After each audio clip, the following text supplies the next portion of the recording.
Mort. Mort. Wingless. Mort. Wingless. Wingless.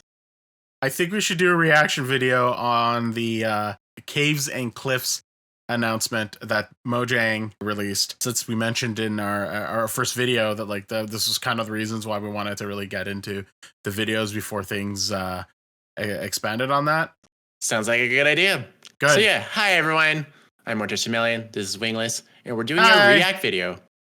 Yeah, we're going to react. It'll be interesting. This will be something we're going to do more of these later on as well, of other things related to Minecraft or in regards. I think this is good as a good start because it kind of like it really relates clearly to what we wanted to, what we're looking forward to with a lot of the new updates that that's coming out. But like, I'm curious to see what they're planning to say and just kind of get a reaction on what changes they've done, what's going on. I've heard a little bit about it already, so like I'm curious on Morticia's reaction to like what kind of things are going on.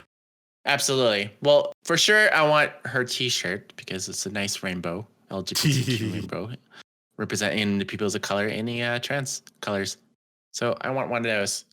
That's already my first reaction so far of this start of the video, but I haven't started yet. Okay. I'm glad it hasn't even started. And you're like, I want that shirt off you now. Give me. And that pillow and whatever that yellow chair is over there. No yellow chair. We can set it to canary chair. Okay, so we'll start with this announcement. That's how we do React videos, right? And then we just comment on it, right? We'll pause it occasionally, yes. So play. Hello, I'm Agnes, and today Henrik and myself will talk a bit about the Caves and Cliffs update and why we have split it into 2 releases. And we hope that we will be able to clarify some things around the split as well. Yay! So the Caves and Cliffs update will be released in 2 different parts. So one is a summer release and the other one is a holiday release. So that one will be released end of this year. Okay, so they're splitting the updates in 2. Yeah, so that's interesting, and part of that makes sense, I guess, because like they've been trying to do a lot in a short period, and like it feels like they've been working in the last year. Yeah, it looks like they've been working on it, but like remember, like the updates that they're doing is basically reworking the whole game, and most people like this takes like years as well. So like this doesn't surprise me that they're doing something like this. There are 3 main reasons for us to split the update in 2. The first one is quality. The second one is technical complexity. Yeah, quality. And the third one is super important, and it's team health. Yeah, especially lately, nowadays. To ensure quality, we have decided to release some of the features in the Caves and Cliffs update in holiday instead. And this is because, like, for us, the most important thing is always to just like deliver as much player delight as possible. And we have realized that if we don't release some of the features, the more like complex features in holiday, there's a risk that they will not be in like a good enough quality, and then it will just not be an as great experience. And of course we always want to just provide you with the best possible experience. Yeah, the best delight with the greatest of delights. Which already makes sense. Again, this is a really smart move on their part. It'll be interesting how they've split it up, but being able to give a little bit now in the summer and then being able to get more of it later. And all things considered, like if you want everything right now as to what they have right now, I think there are like test environments. Yeah, the test snapshots. If people complain about it, like already, like no, then just get the test snapshot and just go beans. But this is really like, and this is sort of the like the side of things that I like. Like I don't like jumping into the test environments. I know a lot of people do, but I really want to like have the release candidate essentially. Like I really want to have the one that's out and then enjoy that. So like I think this just being split in 2 is a good idea. I agree. It's always better to have a most complete game because like a lot of games these days are doing the early access and release and it's already buggy like crazy, and then sometimes or they have crazy publishers, cough EA, cough rush games full of bugs. Freaking Cyberpunk is still trying to like fix so many problems right now.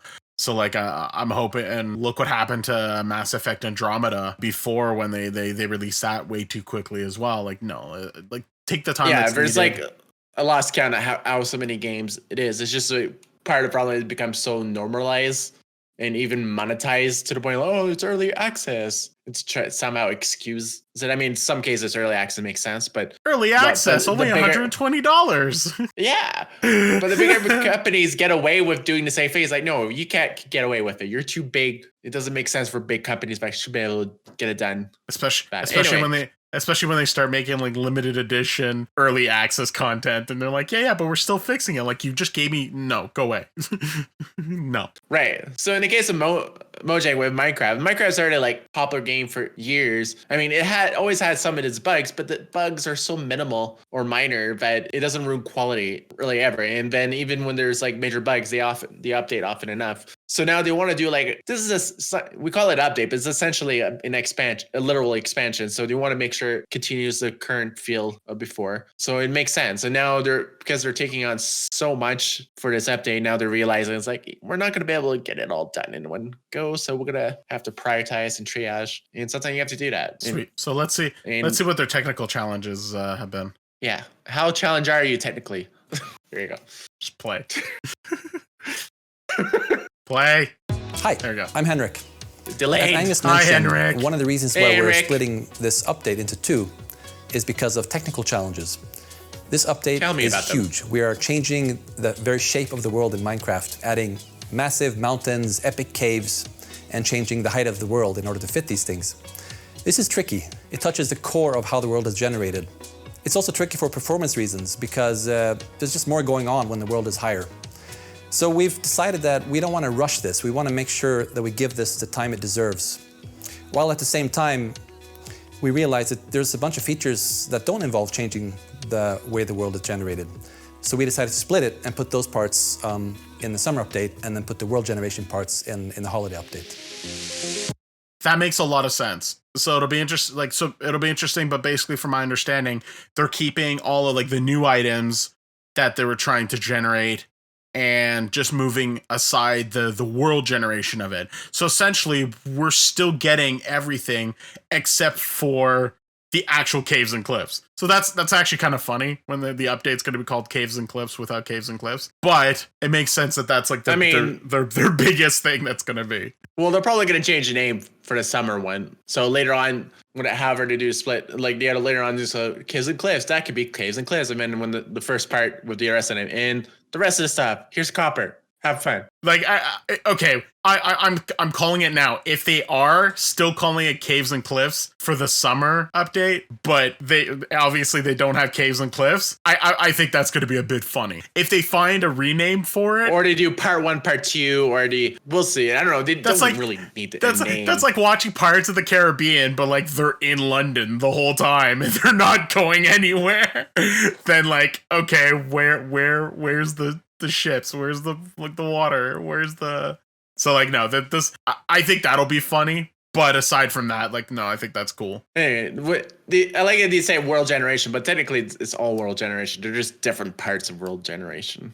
Yeah. Like there's the generation part where it affects how the mountains or how the terrain is formed. But that's usually for anyone that mods, because I look into it a bit because I'm crazy that way sometimes. The modding Minecraft, but how the generation, like versus all the generation of mountains and rivers and all that fun stuff starts early in the generation, where all the extra contents or the block types are added later, like ores and generations and gravel and so on, which I'm assuming if all the extra content will be generated after the terrain is generated, the more complex generation part of it. Well, actually, if you've looked into it, so basically the reason why it's taking so much more is they're actually like expanding the height and the bottom so that there's even more space, and that's on top of basically recalibrating where the resources are going in different ways. So like it is more significant than it used to be because they're trying to make sure that there's big open places to go into and big giant mountains that also now generate. I think I looked at one of the snapshot images a while back. Like there's going to be emeralds now at the peak of a mountain. So like there's more reasons to mine a freaking mountain now as opposed to before you're just like,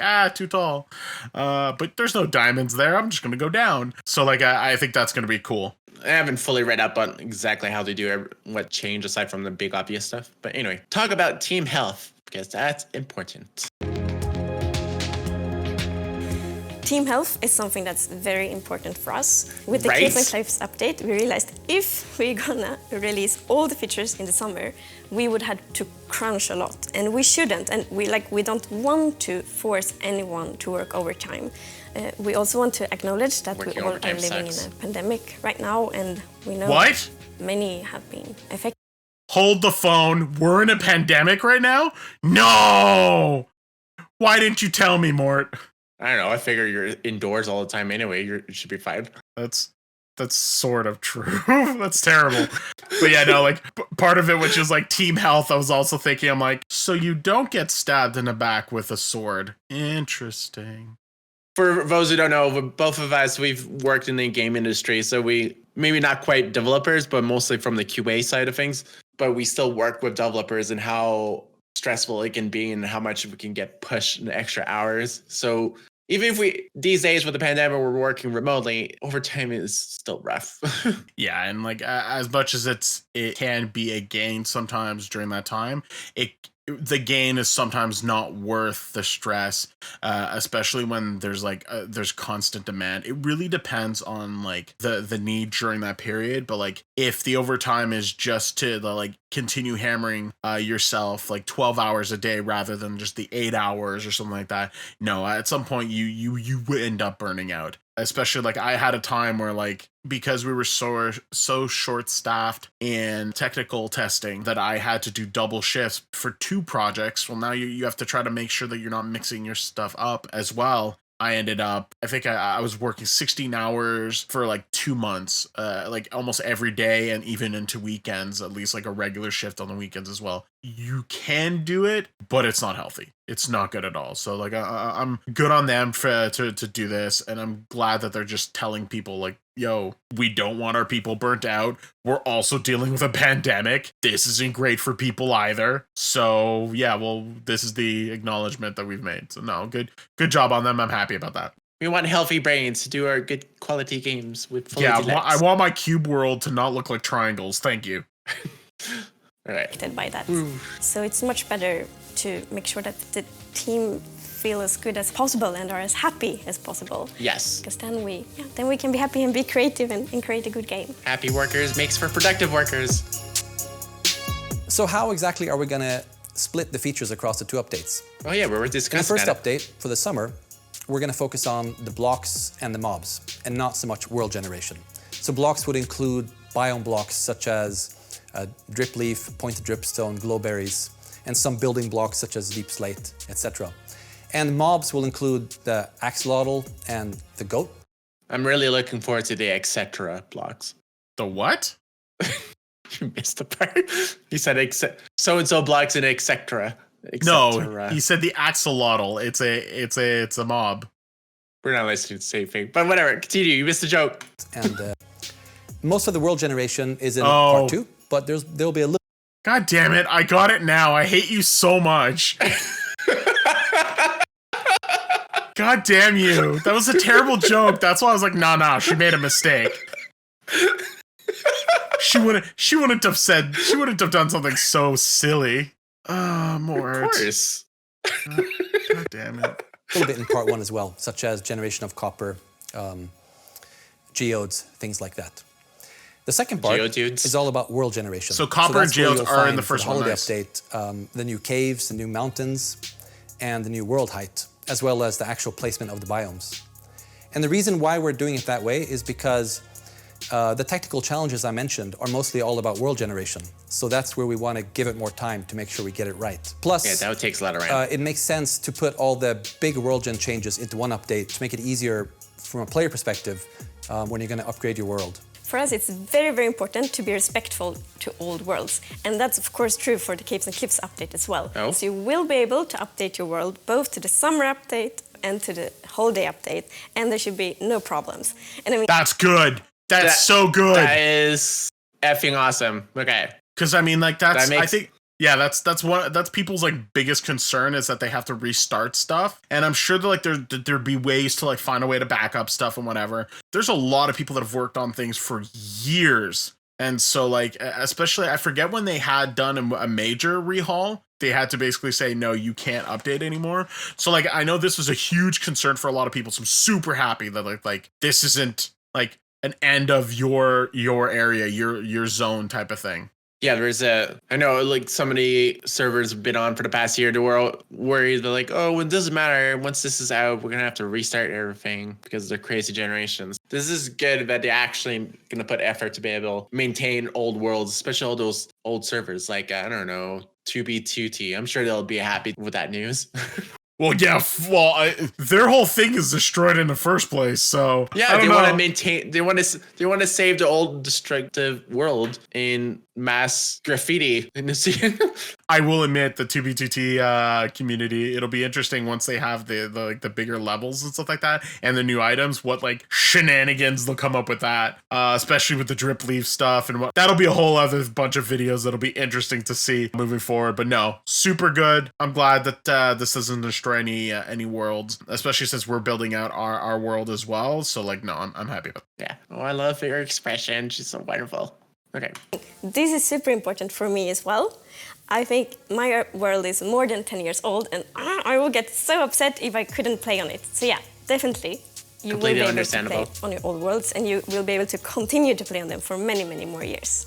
Yay. Regarding testing holiday features in the snapshots and betas. So that is still possible. However, we have turned them off. Like the default is that they are turned off, but you can turn them on so you can continue to test them and provide feedback for us, because we want to continue to get feedback, because we will continue to develop these so we can release them in the holiday. So you can read in the description of the video how you turn those features on in the snapshots and betas. So basically, like what was mentioned earlier, where like you want them now, here, like just turn it on. I think that's what's super cool about this, and I think a lot of companies need to follow this model.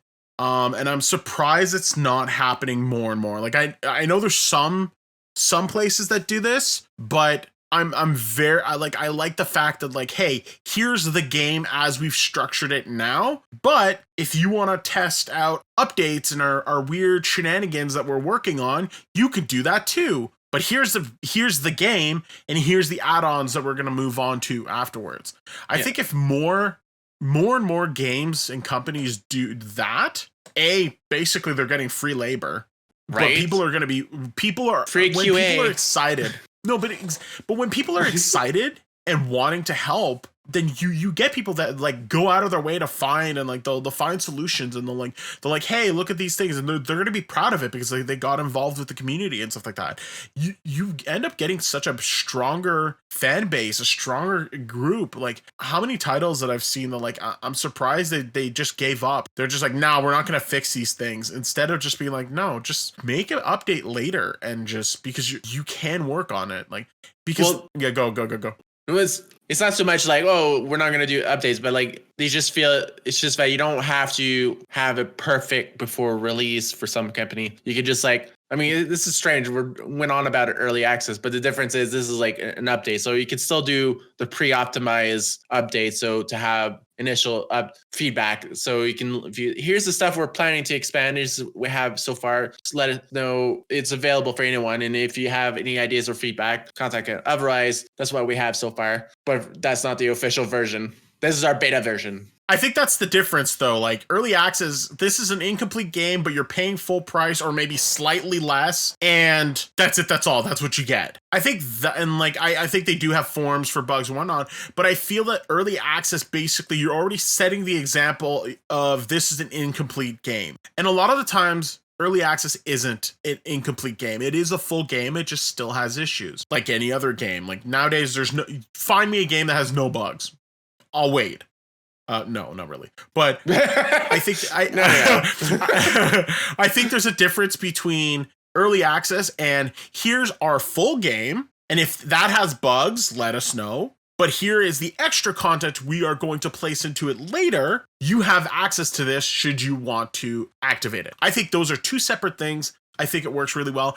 And in the grand scheme of things, and it's just like sort of worded differently. But like, one, you're not basically lying to people saying like, or like telling people, hey, pay for this full game that's incomplete. You're basically like, here's what we have out as the full game. Here are the add-ons we're going to work on later. I know in some cases some people are going to argue that that's semantics, but I think there's a big difference, and you're not straight up telling people give us your money. Like, and even at that, you'll have more people wanting to be involved. I think like that's my opinion. Absolutely, and then of course right now they're doing early access to charge people to play something that paying testers, where before you do like closed and open betas, stuff like that, without charging people. But anyway, moving on. Yeah. There is one feature that is postponed, even like after the holiday release, and that's archaeology. And the reason is that archaeology is a complete new system, which is very exciting. But that means that we really want to give it the time it deserves so we can make it fun, inspiring, delightful, and Minecrafty. So therefore, it's postponed. Okay. Archaeology. I didn't realize about the archaeology until more recently when I read the changelog updates. Like, wait, archaeology? Like, because there's literally a Minecraft mod that adds archaeology into the game, and they're actually doing it officially. But yeah. I'm a little sad. Really? Yeah, I'm actually sad because like the stuff that they were like kind of describing with it would have been like a neat way of like finding other some resources. You would get unique items that you can build. I think like you could build like pottery or like design pottery with like the items that you find. It would have added like a lot more like unique elements to it. But I liked the idea that like you could go through, I think it was gravel and sand, and like find items from it and find archaeology stuff out of it. It was a really cool feature how they were explaining it. And okay, it sucks that it's not even going to be in this update, so we'll see how long it takes, or even if they do implement it. But it looked super cool. I thought it was a great addition to like kind of evolving sort of the pseudo lore of Minecraft, and it would have been interesting to like even add like more hidden stuff through that. Or like how cool would it be to like you try to look through sand and you find a treasure map there instead of like a random sunken ship, which have like so many of them when you get into Minecraft. It's funny nowadays. But I think it's sad that we're losing that. But oh man, like we're not losing. Really, they're just postponing even further. So it's just, but yeah, it sounds like a complete new expansion that there's no real starting basis in the game. Where generation, they already have the mechanics for the generation. They're just changing it and reconfiguring it. Existing mechanics. I'm calling it 1.18 is going to be pirates and archaeologists. Oh, if they had pirates. No, that would be great if they had actual functional moving ships or structures that actually floats and moves. I know some mods have attempted it, but it'd be great to do that. Anyway, that's like going out of bounds. Like aside from the boats. But yeah, it'd be interesting. All right, cool. What's the features? When I was fiddling around with Drip Leaf, tweaking it, I noticed that I couldn't stop playing with it, and I started calling in my kids, and we were goofing around. Whoa!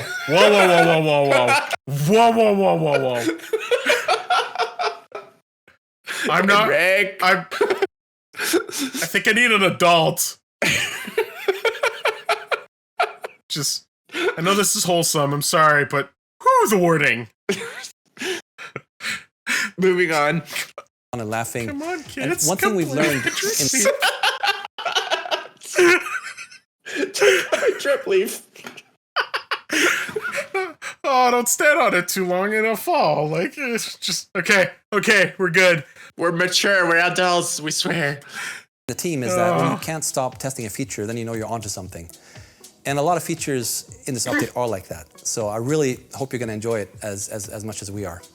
So the summer update is very focused on mobs and blocks, and I'm so happy that you actually will be able to get almost all the biome blocks in survival, even in the summer update.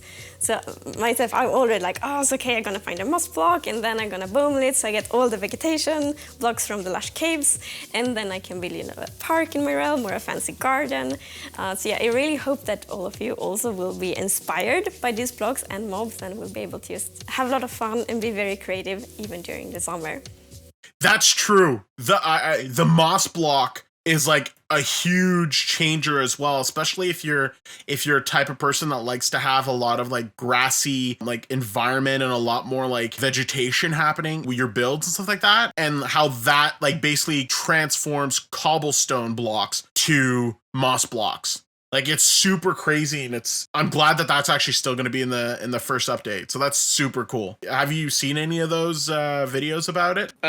About the moss blocks in particular? No. Oh no. So basically, like she just explained it, but basically, like you can pick up these moss block and place it, and if it's near cobblestone or like other reactive stones to it, and you put bone meal on it, it'll transform those cobblestones into moss stones, and then have vegetation growing out of it, like new type of vegetations as well. So it gives an even more like unique look to like all your surroundings, stuff like that. It's super cool. Yeah, no, I think that's really good. And especially those that are very particular with making like their environment look like live, like that's a really big plus on that. So I'm super happy about that.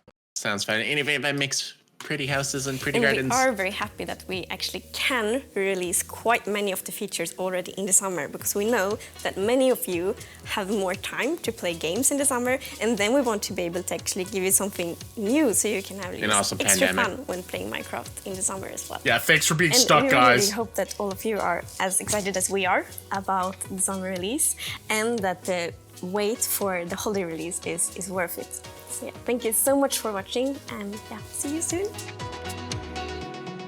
Thank you, Agnes. Where do we buy your shirt? Okay, for a second there too, I thought her shirt was a heart, but it's actually a cube, so that's cool. Oh, I didn't see the shape. I just saw the rainbow colors and. Well, it's because the top parts were really light. That's why.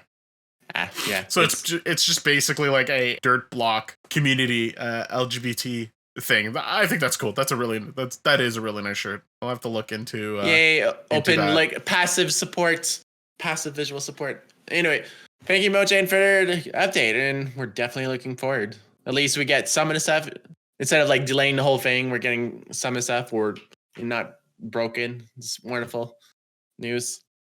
I think this is great because especially like if you're not going to be jumping into the snapshots, I'm looking forward to seeing a lot of especially the creative Minecraft people. There's a lot of people that they're huge in building like these mega bases and like mega places in general. And I think these new blocks are gonna like really set the tone to like step up that game a lot. Like every time they've had new blocks and stuff like that, people have been super creative and amazing, and like how like they've evolved, how that looks and how that develops. So like I'm gonna call it out right now. Like I can't wait to see almost like the Hermitcraft people. Basically, they have so many great designs and they're all unique in their own ways. Like I can't wait to see them like use those new blocks and like build and like really demonstrate that capability. I can't wait to try it myself.